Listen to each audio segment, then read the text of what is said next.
Did streaming save the music business at the expense of the artist? Can we say that in here? What a question as we see the Spotify logo looming over our shoulders here. That's Ari Herstand, the award-winning podcaster and best-selling author who's become known as the poster child of DIY music. If you're in this industry, then you've probably encountered his book, How to Make It in the New Music Business. And that's exactly what we're getting into today. The reality of having a music career in 2025. Can you monetize your fan base through streaming? No.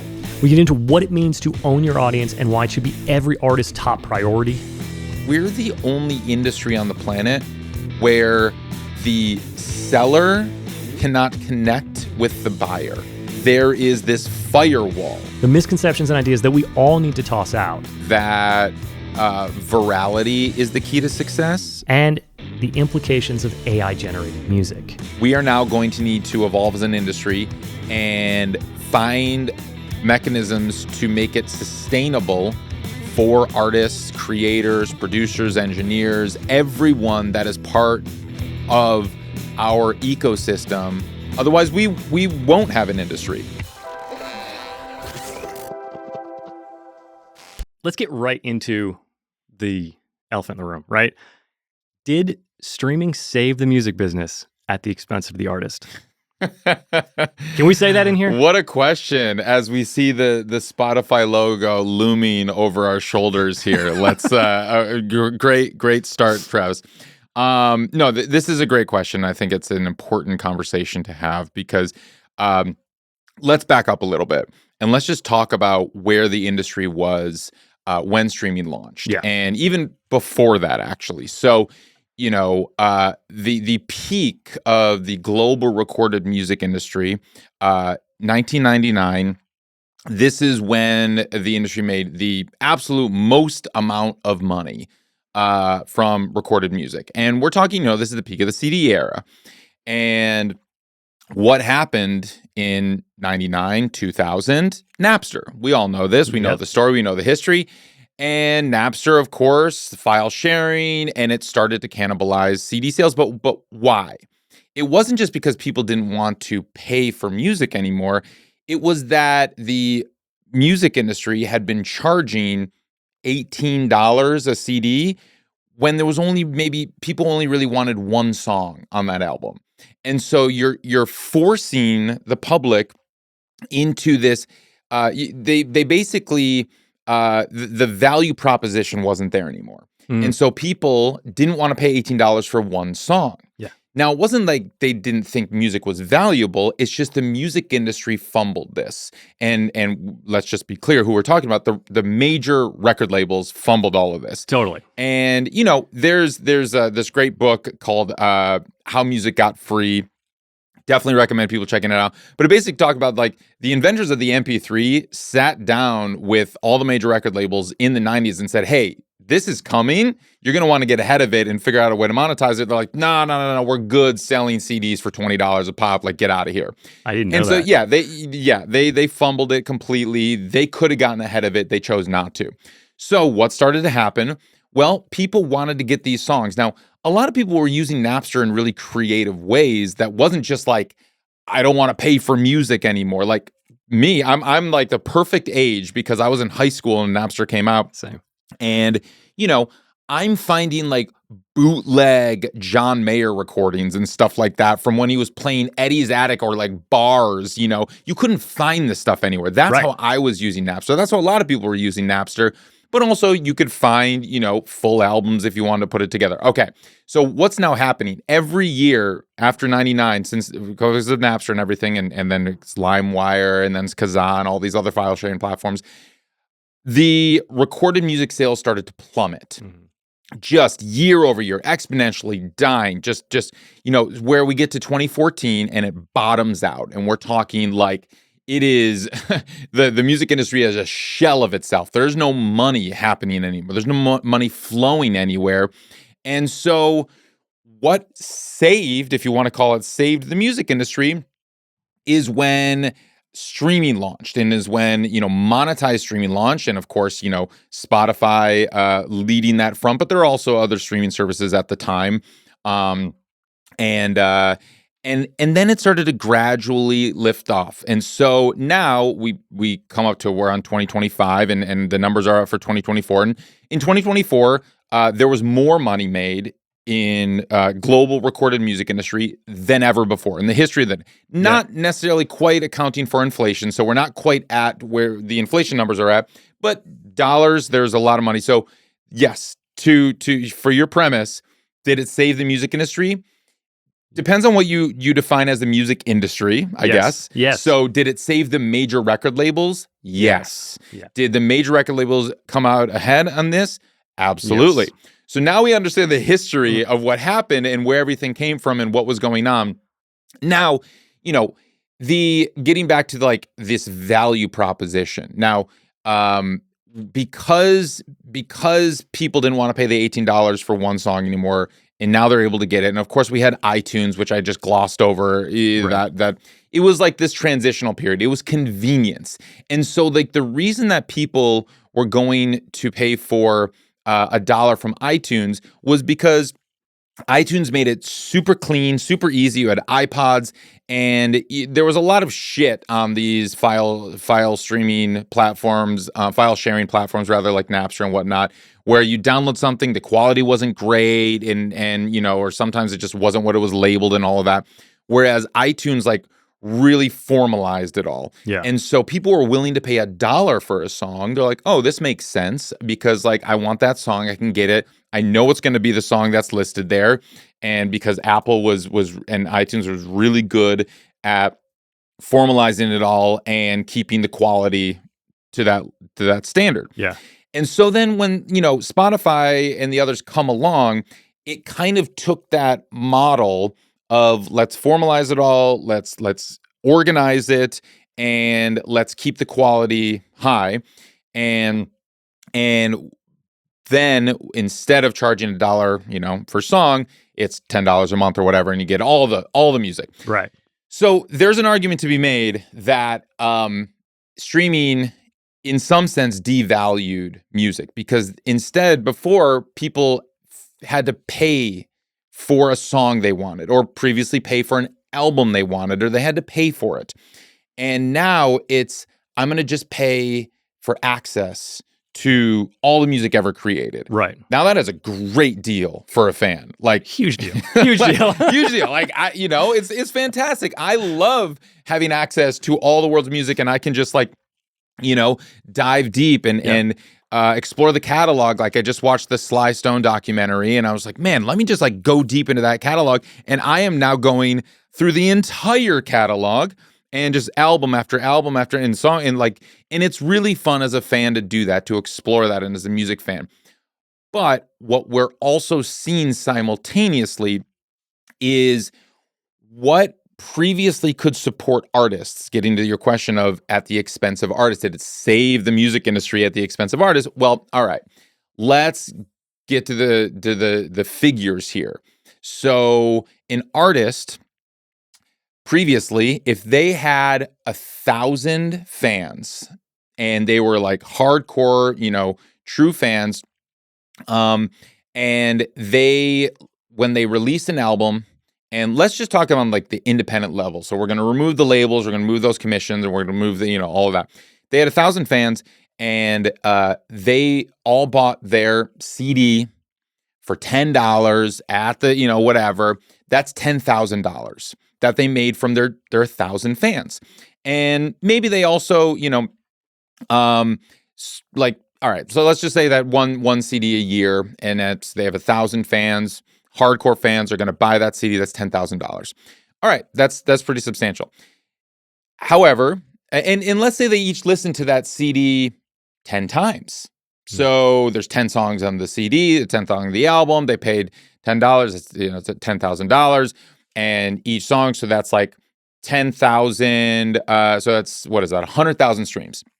Or 100,000 listens, I guess, if you think about that. Yeah. Okay. Right. I think that's my math. All right. Anyway, now if you have 1,000 hardcore fans that want to listen to your album, and they're going to listen to your album 10 times, that's a significant.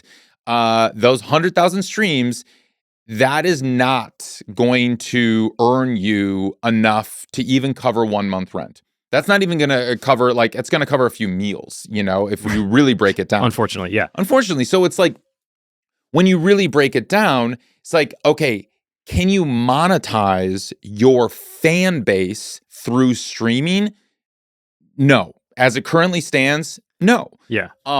But now the flip side of that is, historically, when your music would get played on the radio or when your music was played in, you know, stores or whatever, the recording artist never got paid for radio plays. Songwriters did, Right. and it's still the case. Yeah. And so the discovery mechanism for how music was discovered historically, people never got paid for that. Now, people are discovering music through their favorite streaming platform. Let's call it Spotify here. And they're discovering music through Spotify, and they're exploring, they're listening, they're discovering, they're whatever. And that is, every time someone listens to a song, that is monetized. Very little bit, but it is. Yeah. And so, you know, there are now, what this is like this weird thing. What has happened because of streaming to the industry is there are lots of artists who may not have a fan base, but are actually earning a lot of money from their music. And that is fucking weird. That's super weird. But that is the reality. So and this has now been, we are deep into, we are now 15 years into this streaming revelation, and even within like the last 10 years or so, what has really happened, and there's a lot of these artists where they make music, whether it's, you know, of all genres, where, like, of course, like maybe there's like the lo-fi beats artists, or, you know, but of all genres. I mean, we're talking like, you know, where the algorithm will get their songs placed into all of these different playlists or feed it to different listeners, and the listeners now, by and large, are lean back listeners, and they're being fed all of this music through playlists, through the algorithms, through the whatever. And there are playlist editors that will pop their, you know, song. Playlist editors aren't quite as powerful as they used to be, maybe, you know, 5-10 years ago. But still, all of that being said, they will take these songs, populate the playlists, and now the creators of those songs are earning. Yeah. Even if the listener has no idea who that creator of that song is. And that, by and large, is happening. And so we're at this weird place where the global recorded music industry is doing great. It is come back from the death spiral of the, you know, the 2010s. Yeah. And we, like, the major labels are doing fantastic because they're a catalog business. So it doesn't matter to them if any individual artist does well. Right. Is their catalog doing okay? But when you look at the individual artist, well, what's the game we have to play then? It's like, all right, I can either try to play the algorithmic game and the game that Spotify tells me I'm supposed to play, which is flood with as much music as possible in as quick, as rapid frequency as possible to warm up the algorithm and have more shots on goal to get my songs playlisted or catch on the algorithm when whatever. And the more often you release music, the more often it is you're rewarded by the Spotify algorithm, by the playlist editors. That is just what has been told to us by the powers that be at Spotify, and just from what everyone has discovered. So you can play that game. But most artists don't operate that way. No. Most artists can't make a song a week or a song a day or whatever that is going to be rewarded. Most artists, you know, they've still, even though we're not like releasing an album every 3 years anymore, and it's a lot of more singles game, but still, most artists still create that way. And so either you can play that game and like, all right, I'm just going to focus on trying to make my money on my recorded music, and that's the way you got to do it, and you're not going to focus on building a fan base. Or on the flip side, you build a fan base, but it's much harder to monetize that fan base just through your recorded music. And so then you have to think about, all right, then my recorded music is going to be a loss leader to everything else, which is like getting them to a show or getting them to buy merch or getting them to pay me for something. And now we're, as we're evolving, we're getting into like these direct to fan modes and models. And so there's a lot of these like super fan communities that are popping up. Bandcamp is still a thing there. And Right. So we're exploring that. So the long, way to get to that point of it's complicated. It is complicated. This came to me. I worked for Capitol Records right at that iTunes. I worked in the studios, not for the label. Right in that iTunes to streaming crossover. And there was a big meeting, right? Head of digital, whatever. I was in the studio, so to me it was like some suit guy is talking, blah, blah, blah. But I got fascinated because he was describing everything you just described of like these hard drop-offs of like, here's vinyl and cassette. Vinyl was coming down, cassette was coming up, and there's like an inflection point where it just drops. And so he goes through all these charts, and we're in the iTunes era of downloads. And he's like, we are right here. We are in the year that statistically is the drop-off. And you might know this number. I'm guessing on this, but I think I'm close because it blew my mind. He said at that time, the average music consumer, listener of recorded music was spending like $35 a year. Yeah. And so then he's standing there and he's like, so if we can take a service where they have access to everything, you give them $8 a month, you give all those people, he's like, you immediately like triple, quadruple the money coming into this building. And you can see the whole room like, yeah, all right. So that's why I kind of feel like where we are, it was a necessary thing to kind of to sustain everything. That was the hope of streaming when it first came out. Is you're right, and I don't know. I think the number was maybe a little bit higher. I think it was around like $65 a year, something like that. But either way, if you think about it, all right, we're now at $11 or $12 a month that people are paying for streaming services. 12 months, and you're looking at $130, $140, whatever, a year. And so like even that, you've doubled what the average, music consumer was spending on recorded music a year. However, before they might, if they were spending $60, $70 a year, that was usually like, all right, 5, 6 albums or something like that they were buying. And that was going directly to those artists and those artist accounts. But now it's having to be split up amongst millions of artists and streams and all of that. And so again, the labels are thrilled with this situation because they're in the catalog game and they're in the market share game. The numbers game. And because their market share is so large that as long as they can grow that pot of money, they can just command more of that market share. Yeah. Well, okay. So now that we've kind of laid that, let's talk you're probably familiar with the concept of like a borrowed audience, right? Like your social media audience. It's not an owned audience, right? Yes. So your streaming service, Spotify, whatever it is, you're tapped into that algorithm. That's still not, you don't own that audience. So I think, can you advise artists, how do you take that attention and then? Right. And that's the thing. And I that's a perfect way to illustrate that is like you rent your fans to social media and streaming services. You own them when you have their direct contact information in the form of email, phone number. Yeah. Honestly, that's really it at this point.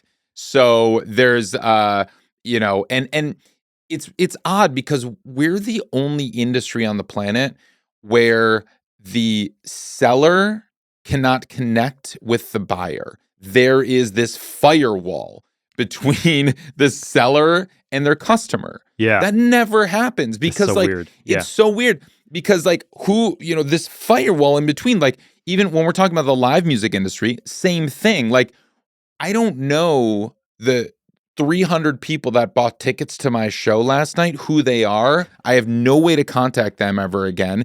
It's insane. The venue has that information. Ticketmaster has that information.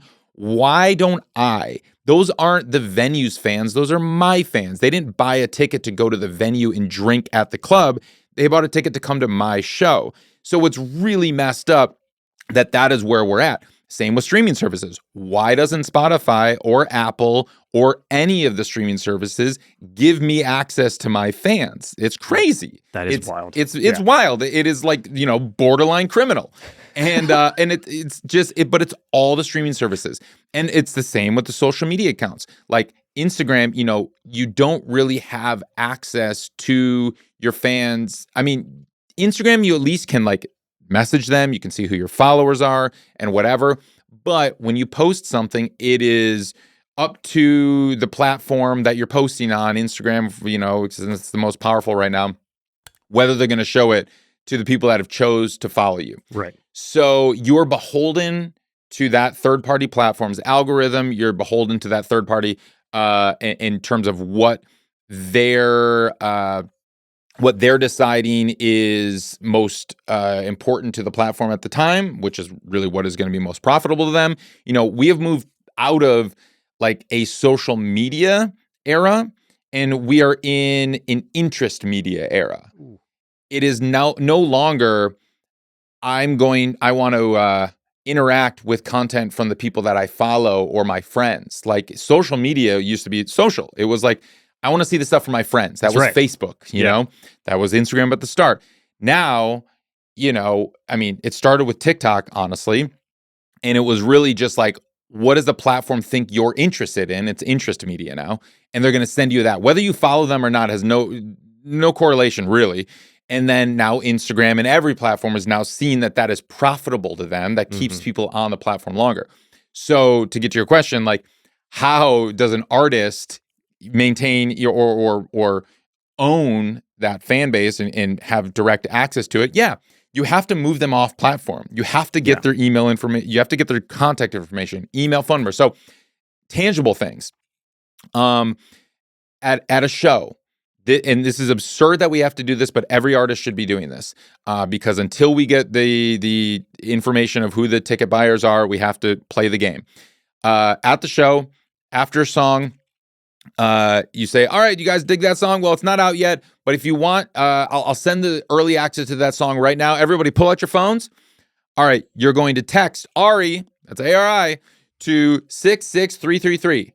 Do it right now. And then I'm going to send you the song right now. You'll get to listen to it on the way home. And I'm going to let you know the next time I'm in town. Everybody pulls out their phone. They text it. Now I have their phone number. And then you give them a little incentive. So at the show, you do that.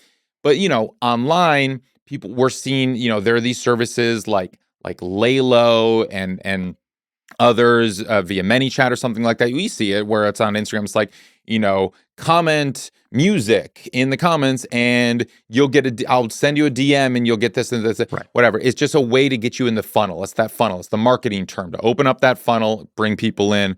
So where people are finding ways around that, but it's no longer like pre-save my song if that pre-save isn't going to come with an email. The only reason you want to get somebody to pre-save your song is if you're going to get their contact information, so then you can actually get in touch with them and sell them something if they become a fan.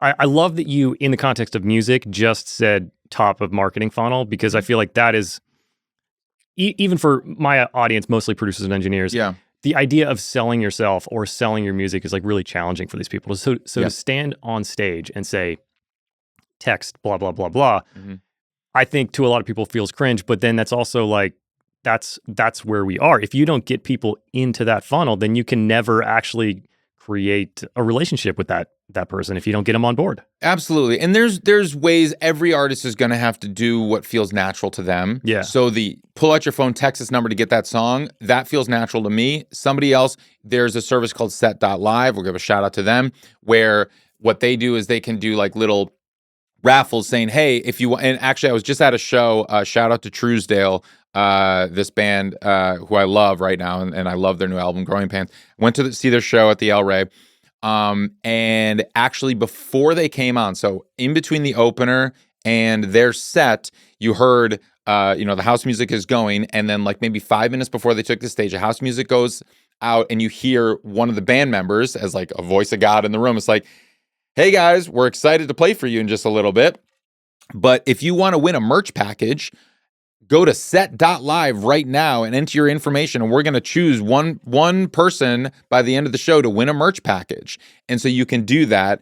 And then now everybody signs up for this little raffle, and then they get all their contact information. And so there's ways to do that where you don't have to interrupt the show. It doesn't have to be cringe. It can, There's ways to go about it, but it is, you just got to think about how are you going to bring people into your world. And that's a great. I didn't know about that service. That you know what else that does is to go back to business. That's a straight up qualified lead, right? Because you have 1,000 people in that venue, right? And only 50 of them sign up. You know those 50 people are really on board. It Yes. doesn't matter about the other 950. Right. It's those 50. You're like, I'll lock those down. All right, that's great. Yeah, and I mean, what I have found is the actual conversion rate of people in the venue for these types of services is a lot higher than just 10%. I mean, or even 5% or whatever. It's like, what we're seeing with the texting service for the artists that I work with, I mean, we're seeing like 40%, 50% of the people in the venue. That's and amazing. So you're getting that. It should be 100%. Again, if they bought a ticket to my show, right? I should have every single person's contact information. It's crazy. But, we're not there yet. So let's shift a little bit. Still kind of in that same vein. What do you think one of the biggest misconceptions for an artist is when they're starting out and they're releasing music? Like, what expectations do they have that they should just throw out? I mean, that success is going to happen overnight. That virality is the key to success. I think that's kind of the biggest misconception, especially for the younger artists right now, is that if they don't go viral, they're a failure. It's unfortunate, but yes. Or if they do go viral, they're a success. Neither are true. And virality is extremely dangerous and toxic. Sure, it can open up a lot of doors, but what we've seen now, even in the short period of time that we've had since TikTok started, in 2020, 2021, 2022, all these songs were going viral on TikTok, and the labels tried to scoop all of them up. And it was just labels at this point, the major labels are so incredibly short-sighted that they are only trying to do what is best for their bottom line this year for the shareholders, because they got to keep that shareholder price going up, and they got to see the numbers for this year. Yeah. So there is no long-term vision. There is no, I'm going to develop this artist. There is no Bruce Springsteen's first 2 albums are complete flops and Columbia Records stuck with them. And then we get Born to Run as the 3rd album after the first 2 albums flop. Absolutely not. If your first single, it's not, they won't even sign you, major labels, until you've had a massive, smash viral success. They want to buy a finished product. Right. But the thing is you don't want a major label when you're starting out. You don't want, honestly, any label. Then, that's the thing is, you have to build it up on your own. And to build a sustainable, lifelong career, if that's what you're going for, which I'm imagining most artists want a sustainable, lifelong career, not a flash in the pan, get rich quick scheme. Right now, it's going to be a bit slower. Yep. And so you have to lay the groundwork, play as many gigs as you possibly can. If you want to be a live artist, because not everyone wants to perform live, and that's totally cool.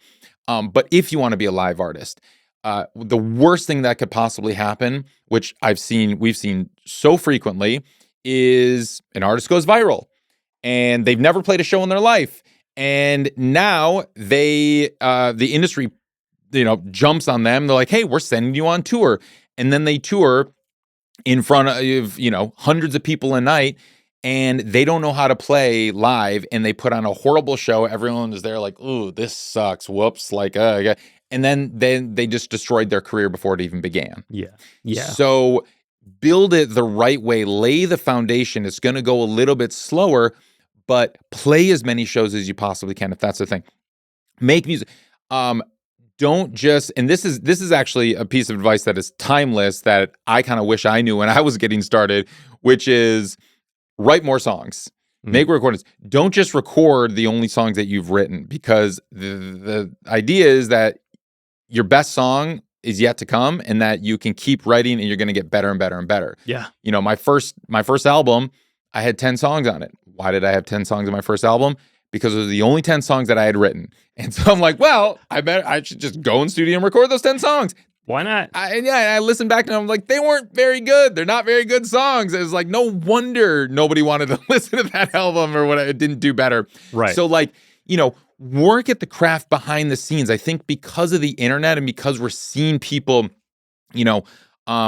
kind of in like we're seeing people develop in real time on TikTok, on Instagram, right in our faces. We're seeing this, and that's okay. Like that is the etiquette of these days, and it's totally cool to just figure it out as you go, and we're seeing that. That's fine, but you only get one shot at a first impression. And when it comes to the industry, when it comes to people, and so this might be a little bit LA centric too. Um, but when the whole industry is out here, like if you invite some industry to see a show and you suck, that's it. That's You're bad. done. They're not going to give you a second shot. No. Or if like, a song, like 15 seconds of a song is going viral on TikTok, and now everyone's going to start to pay attention and they're going to go listen to that song, and the song sucks, but you had a really cool 15 seconds, or it worked with a meme or a trend or whatever. Like, oh yeah, 15 seconds is cool, but the rest of the song is not very good, and they're not, they don't have it together and whatever. So like, just you still need to pay attention to the fundamentals, and just grow it a little bit slower. All of that I agree with. There's something that I've seen a lot from my time, and I've been in LA for 20 years in studios, and I feel like the worst thing you can do is blow up for a second, grab a deal, but not know who you are as an artist. Right. Because if you're 18, 16, 20, whatever, you could be 40, I guess, if you get pulled into the room and everybody in the label is like, we think you might look good in this. We think we should wear this. Have you heard this song? Have you heard this song? And you have all these people telling you like what is going to work. And you're just so happy to be in the room, but you actually don't know yourself. You don't know what your true self is. I've seen that so many times with young signings where I literally watch people like give them wardrobes like during writing sessions. Yeah. And you're just like, you're fucked. Like you make it through this deal and then you'll be 5 years older or whatever. And then you can actually figure out how to make it, but you don't know who you are right now. I mean, I've seen that too. And that can emotionally destroy a person. Oh yeah. And so, people, a lot of like cold industry people will be like, well, they'll be fine. They got a hit song and they're going to do this. But it's like, if you try to contort somebody into something that they're not because you think it's going to be good for the market, they are going to have a moment where they will come into themselves and realize this is not who I am. I hate this person. It implodes. It implodes, and then they're going to burn out and they're going to give up. And there's a human component to all of this that the industry doesn't necessarily take into account, because again, the major labels are about market share and they're about the catalog and their global numbers. And of the 100 acts that they're going to sign this year, that a label signs this year, 5 of them are going to succeed. 5 of them will get, recoup the cost of that advance and get offered, multiple albums and their options will be exercised and whatnot. So what happens to the other 95? Like, those are human beings. Those are bands that are going to break up. They're going to be emotionally exhausted from the process. They're going to be demoralized. I mean, it's so if you don't want to be the slop that the labels just throw away, because they only need 2 artists to, blow up, and it's like, oh, who's our chaperone, or who's going to be our whatever. Who's paying the bills? Exactly right. So those 5 artists pay for the other 95 that failed in their eyes. All right, we've been bashing on major labels, which is fine. That happens, right?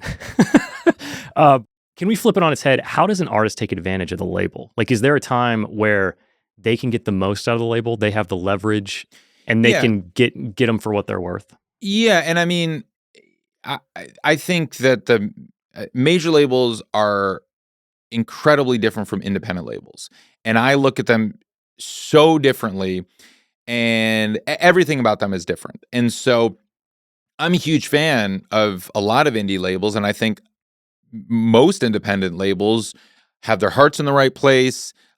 They have the long-term vision. A lot of them have the right intentions, the right goals. They work with the artists, and they are true partners of the artist. That's honestly, when an artist is building their team, that is what they should be thinking about and looking for with anyone they bring on their team. Are they a good partner for me? Yeah. Not working for them. Like if you say, or they're not working for me. It's just like, are we good partners? Whether it's a manager, whether it's a booking agent, whether it's a label. Now, people like to say, well, the major label's a good partner for us. I mean, unless you're a superstar, they're not really going to be a good partner for you. I mean, how can you take advantage of that? I mean, you have to understand what a major label is good for. They're good for lots of money. So if a huge advance is important to you right now, that can be helpful. They can write you $1 million advance. Independent labels, by and large, cannot do that. And so if that is important to you, if you just want to get the money and run, okay, cool. Get that money and then go change careers or whatever. It's like, that's fine. But again, it's like they have way too many artists. They can't prioritize every single artist. They're going to prioritize the 5 that are making them the most amount of money. Yeah. And, they don't have the magic ears like people pretended that they did, decades ago. It's all spreadsheets, it's all numbers. And, even famously, Chaperone got dropped from Atlantic Records even after she turned in Pink Pony Club. And they're like, nah, this isn't going to work. And it's like, come on, it's so somebody it's just got fired. Yeah, it's like, right. They are, but that is the level of foresight that they have. Yeah. Even for a global superstar that is literally standing right in front of them, they cannot see that. So it's like, okay, they have the infrastructure. They theoretically have a team.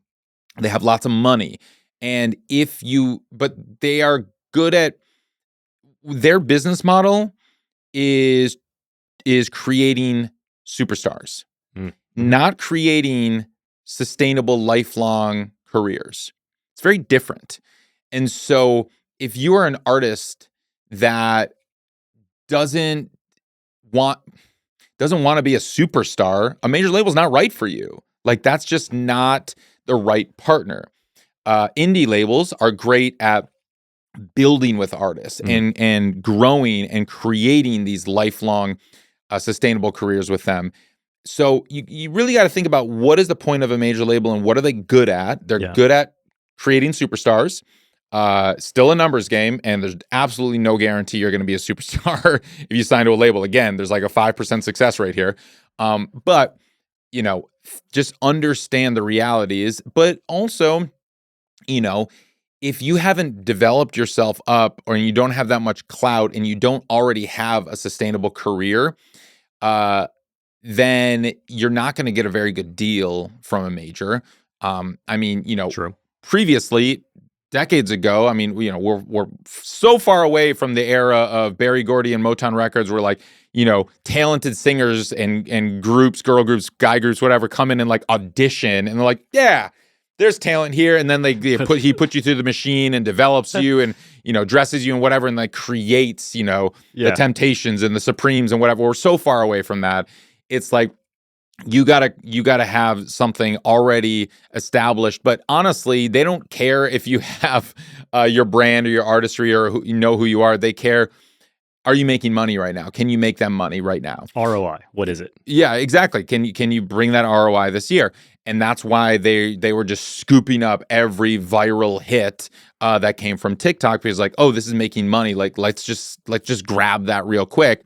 And because it's making money, and then we can make money on that. Yeah. And so, really think about, so sure, they might be interested in you because you have a viral single right now on TikTok, but that is not a reason to sign with them.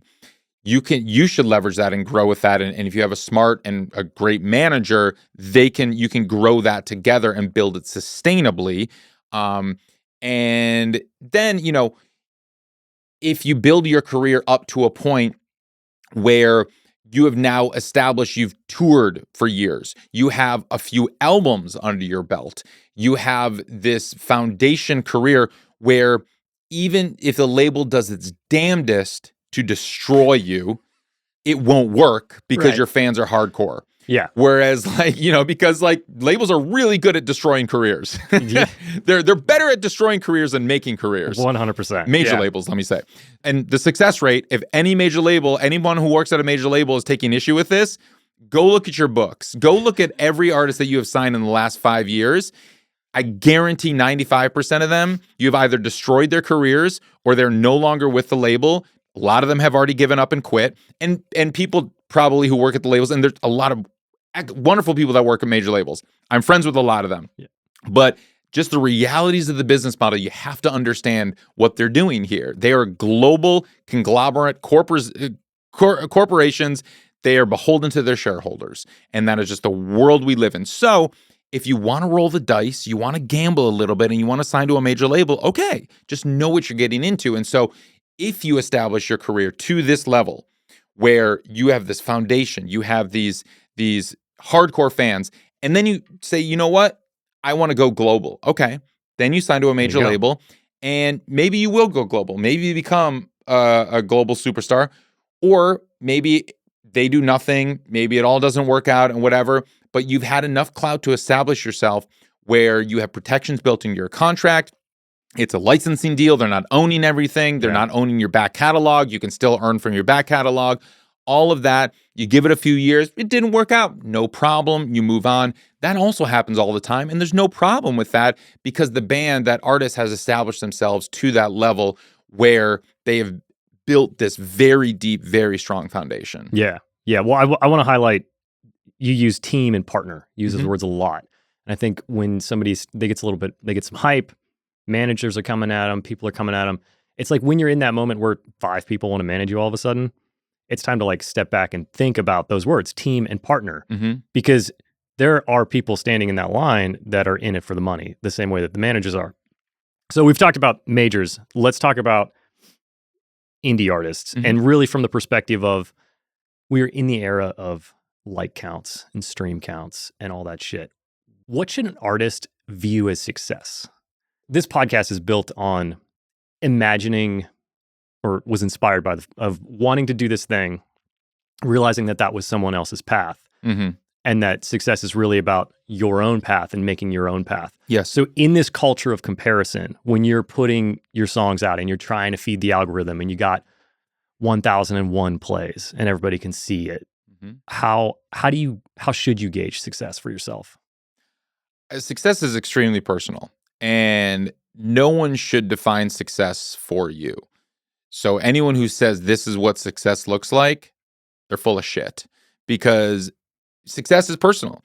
How I define success personally for me is making a living, supporting the kind of lifestyle that I want to live, doing what I love. That's success for me. Someone else's definition of success might be global superstardom. Okay. So if that's your definition of success, then you're going to strive until you reach that level of success. I think by and large in this day and age, most people, and it's funny because I asked the question on my podcast. My final question is, what does it mean to you to make it in the new music business? And so making it, has is defined. And I've now, like, with 200 plus guests that I've had, everyone I've asked that question to, and everyone has a different answer. But by and large, I've drawn a through line through all of this, and a lot of them say, similarly, it's survival. It's, can I make a living in music? Yeah. And And if you can make a living in this crazy, challenging industry, the music industry, and if you can make a living doing that, that is success. 100%. It is not easy. It doesn't even matter what aspect you're in, whether you're behind the scenes, you're a songwriter, you're an artist. It is it's a labor of love, You have Yeah. And a lot of people do it out of love and not to make money, and that's beautiful. That's fine. And that's great. And some people are making a little bit of money, and that's cool. And then some people have turned it into a profession, and that is rare and fantastic. Yeah. Yeah, it's like a tricky balance of when you take your passion and you try to make that your sole income, that can actually take the fun out of your passion. You know what I mean? I think everyone who's turned it into a real profession, yeah, exactly. You have to reignite that passion.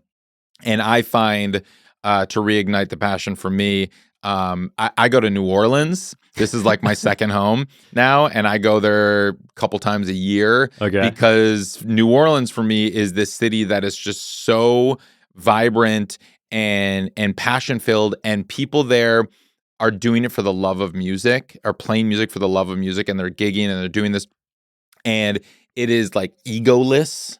It's such a difference from LA, which is so ego forward, which is so ego focused. Everyone in LA is like it's all ego. Oh my god! But in New Orleans, it's just like everyone is playing with everybody else, and they're just and so I go there to reignite my passion and love for music and get inspired again, and then I come home and it's like, okay. So I think everybody should find something to rejuvenate themselves. They don't have to like go to a separate city, but like go out and see music that maybe is not the kind of music that you work in.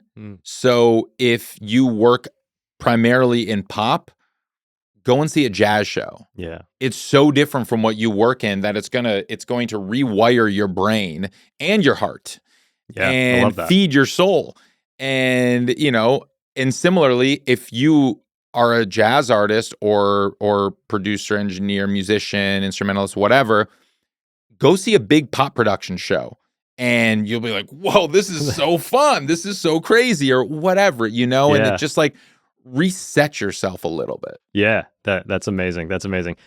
So to kind of work our way out, let's go a little speculative. It's back half of 2025. What do you think one of the biggest challenges that independent artists or music industry are going to face 2026? AI. Yeah, I know. I mean, could I bait that any harder? It's it's like the band of the moment right now is that Velvet whatever Velvet something Sundown, Sunbeam doesn't matter because they're not real. But there's a bunch of them, and actually Music Business Worldwide just came out with an article yesterday that said, everyone's focused on this one band, but there are tons of bands, and they highlighted a lot of these bands of all genres: outlaw country, funk soul, like 70s soul, this Velvet Sunbeam, whatever the name is, doesn't matter. They're like the 70s psych rock, whatever, So that's only getting better. And it's existed for years in terms of like functional music. So like I had the founder and CEO of Endalon, and they make like meditation music, and that's all AI. That's been around for a while, and that's a lot easier to understand. It's like, oh, okay, it's just like, droney stuff, and that AI is really good at that. But AI is actually getting really good at all genres, unfortunately. It's frightening. And yeah, it's tough. And so it's like, we need some regulation. We need some guidelines. And currently there is no regulation or guidelines. I think the DSPs should put some guidelines on that. I think that any song that is AI should have an AI label on it. At least people should know that they're listening to an AI song or an AI band. I don't think they should be paid in the same royalty pool that human artists are paid from. Definitely not. I don't think they should be paid at all. But like, it's like you want to put your thing, but those tracks shouldn't be making any money. So it should not be part of the royalty pool. Remove the incentive for all these people to flood these DSPs with AI music. I mean, Deezer just came out the other day and said almost 20% of all of the music that is uploaded to Deezer is AI generated because they have these AI detection tools. It used to be 10%, they said, and now they're like, you know what, it's actually closer to 20%. It might even be more, to be honest. Jesus. And that's not just Deezer. I mean, Deezer is just the one that came out of the report, but that's every DSP. Right. It's like pretty much everybody releases their music to all the DSPs at the same time. And so it's like, if 20% minimum of all the songs on these DSPs that are coming out daily are AI generated, and we're working on a pro rata payment model where it's based on market share is how you get paid. If they're able, if these AI songs is being, is commanding market share, that's a problem for the entire music industry. And it's a problem, when the algorithms of how they're working right now, especially on Spotify, like these articles and hell, a friend of mine sent me a song 2 weeks ago from I don't even remember the name of this AI 70s funk soul artist. Okay. And the music was decent. Like 50 Cent is in his car like bumping this song and singing along and laughing along to this song that is by this AI artist from the 70s, and is like this soul artist. And it was fed to my friend in his Discover Weekly, which is the Spotify algorithmic playlist, and this Velvet Sundown band. Similarly, a lot of people were fed to it, so the algorithm is now prioritizing these AI bands and AI artists and AI songs, which also shouldn't be happening. It should be completely segmented off, and if people want to listen to AI music, fine, and if people want to make AI music, fine. But it should not be part of the royalty pool, literally pulling money out of human artist pockets. Yeah. When you said prioritize, you don't mean prioritized purposefully. You mean prioritized just because they fit the algorithm for that person. I don't know if there is somebody at Spotify that is saying, let's prioritize AI music over human-made music. I don't think that's the case, to be honest. I think it's just the algorithm working in the way that the algorithm does, whereas people have interacted with this song and and so now they are feeding these songs, which happen to be AI, into the same pipelines, and then people respond to them, and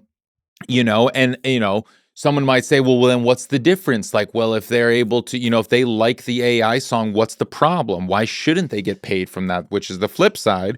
Yeah. We're just like, what are we doing here as a society? Why are we doing this? Why is the question that is just never asked by these technologists. Why do we need AI generated music? Why do we need this? We don't. There's not enough artists out there. There's not enough people that know how to make good music. Bullshit. No. There's more music being made. Why do we need this? Like, the founder of Suno or Udio or whatever was on record, saying that it's no fun to make music and it's so hard to make music, and making music is not fun. It's too hard. So that's why I made this service or whatever. And it's just like, you, sir, should not be in the music making business. If that is what you feel, fine, go find another profession. Use your coding skills for something else. Get out of the music business. Yeah. I didn't know he said that. That's that's dark. The idea that somebody can just pick up their laptop who doesn't make music and can like make a song with their kid or something for fun in their living room. Like, that's like a really interesting use case for taking a non-musician and letting them make art with family or something like that, right? Yes.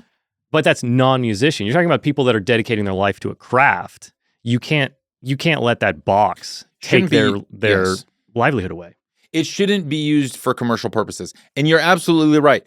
There are fun use cases for people to make songs for their family, their friends, their kids, whatever. Right. I've experienced this in a super fun way. Quick aside, my buddies and I, we were having a battle of which deli has the best Reuben in Los Angeles. Okay. And so we wanted to have a Reuben off. And so we would get Reubens from all the best delis, Cantor's and Factor's, and we'd bring in Langers, and we'd get these Reubens together, and we had this blind taste. So one of our friends that was part of this Reuben off, he actually made a song with the lyrics from ChatGPT and put it into one of the AI music creating services and made this like outlaw country song, The Battle of the Reubens. And he played it while we were testing out the Reubens, and it was hilarious and it was super fun. We all had a good laugh. But he's not going to upload that to the DSPs and try to monetize it and make money from it, Not until this comes out. Well, right. He's like, well, actually, I can make some money from that. But like that we got to draw a line somewhere. Yeah. And that is, I think, where the line is drawn. Now, I want to be careful because, like we don't need to be like these like, old men screaming about the technology is like, wow, we got to, like the major labels did in the 90s when the MP3s came and like, Right. whatever. So there are ways to work with the new technology. And I think it is important to understand good use cases for it. And there are ways, I listened to your episode on like mastering services and the AI generated mastering services and stuff like that. And I've heard you speak to some other mixing engineers and mastering engineers that are talking about how like there are all these AI programs that can do a lot of the work that, takes decades to learn a human to do. And it's this balance because I was just talking to someone on my show the other day, a manager who was saying like, okay, I think we're going to an artist now can spend a lot less money on creating visuals for their stage show by using AI. And so instead of spending hundreds of thousands of dollars to hire a whole team to create graphics and visuals for a 2-hour set, they can now do that, by designing it themselves through an AI program. Yeah. On one hand, it's like, okay, that makes the life and the bottom line of the artist a lot easier. And the artist, the performing music artist, can now save money on that. But now you put out those artists out of a job. Now those visual designers, those illustrators, all of that, they're out of a job. Yeah. So it's like, all right, but we can't just think about how do we keep, because technology is always going to evolve. No, it's going from, someone who is a human physical illustrator back in the era in the early Disney days and stuff like that, to then someone who learned to do that on computers. And now you just put the human or the hand illustrator out of a job. Yeah. It's like, okay, but how can we do this where it evolves in a sustainable way? And again, getting to the core of the question, why? Why are we doing this? Is this helpful? And who is this helpful for other than corporations' bottom lines? I think when you look at the generative thing, the generative aspect of AI, whether that's music or film or whatever, it's flashy and it's good for the people fundraising. And the tools that are good for the users are things that are saving time, right? And so that's why I feel like generative is the thing. It's like, we're going to make music. Well, fuck, why can't you make something that makes my job 10% easier as opposed to replacing the artists that I'm going to work for, right? Yes. But that doesn't work when you're trying to do your fundraising in Silicon Valley or whatever. Right. So I did want to say there was an interesting use case for AI that somebody brought up on my show. Top line writer, can't play piano, can't play guitar, wants to write acapellas and send to producers. Boom, get some chord changes out of the computer. Stuff like that. That's cool. Yeah. That allows somebody that it's filling a creative gap for that person, allowing them to do what they want.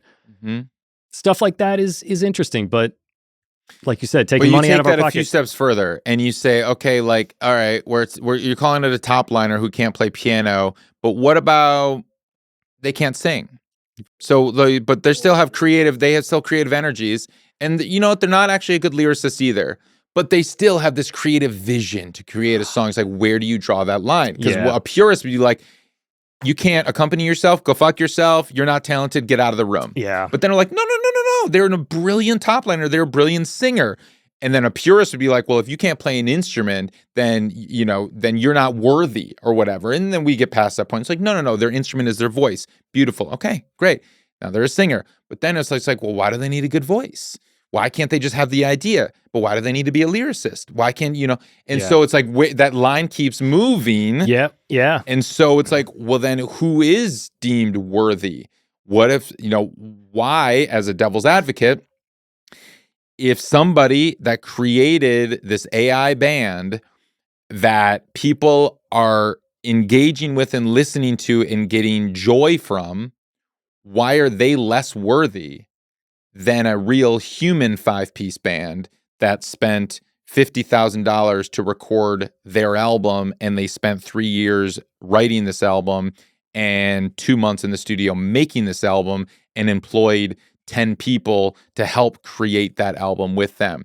Why is that better or worse? And I we can have that conversation, but it's like, where's that line? And it's all real gray and blurry right now. Yeah. I mean, we just went in a circle, I think, twice. You could just go in circles Yep. for hours over this because they're like you just presented an argument completely opposite of that, and then we can just go back and forth. So, yeah, no, it's frightening. Like I used to say, it was exciting and frightening. It's definitely a lot less exciting. Yeah. than it was. And for the record, I just want to be clear. That was a devil's advocate argument. Yes. Okay. I think that is the argument that these Silicon Valley founders of these companies would say. Yes. That is the argument that I have heard. I don't agree with that argument. No. I want to be clear about that. No. But I do think that we need that human ingenuity and creativity and expertise at the craft still at the end of the day is very important,